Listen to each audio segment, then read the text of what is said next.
Yeah, the Alberta Energy Regulator is known, of course, nationally and internationally as an excellent regulator of the energy industry.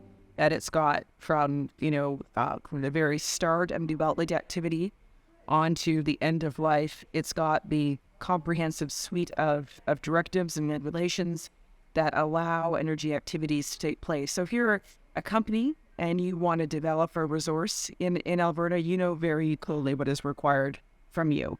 If you look into the AER suite of directives, and they've got, decades of experience as well. So they've got excellent staff, and overall, they're seen as a top quality regulator. Well, the Alberta Energy Regulator is exactly that. They're a regulator. They don't set policy and legislation. That is done at the departmental or the ministry level, and involves the full set of machinery of government in order to change the rules. So the AER, for large part, is a rule taker, and their rules don't take the decision within the regulator about the timeline to abandon it or claim a well. They simply enforce the rules that they are given. As a sort of a young kind of teenage oil and gas industry, I think in a great time of high commodity prices, probably thought that the good times were going to last forever, and that there would be lots of money to reclaim wells, to deal with the specific company liabilities. And then as the industry went through its boom and bust cycles, some companies disappeared, and those liabilities ended back into the Orphan Well Association, which is essentially funded by the industry to protect the Alberta taxpayer. And some of the other assets just got consolidated into bigger and bigger companies, or in some cases, series of smaller companies.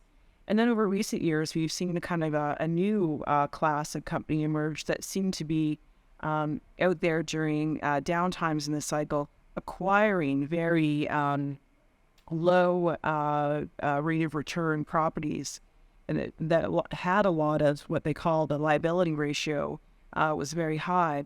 And there was a stress test within the regulation to acquire those. But a lot of companies who really didn't have the financial ability to deal with those liabilities were allowed to acquire liabilities on simply the hope that the natural gas or oil price would increase and that they would eventually become solvent and be able to deal with these concerns. The Orphan Well Association is an industry-funded body and has traditionally been.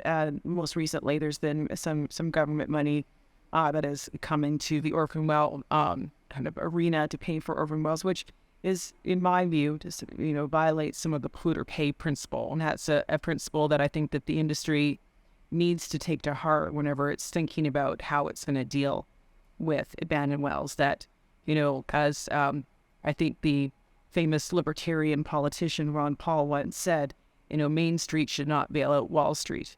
And I think that is very consistent with the polluter pay principle, that we as taxpayers should not be bailing out a company that 20 years ago made a substantial return off these assets and then just was unable, because they didn't save for retirement, to actually retire them and restore the ground to the equivalency that the regulator demands. So I think there's not enough tools within the toolkit. They don't have the liability and management ratio. That wasn't working. Now they switched to a mandatory spend.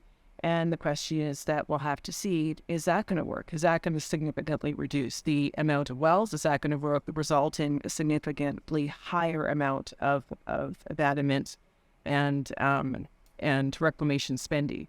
So that, I think, the proof will have to remain in the pudding.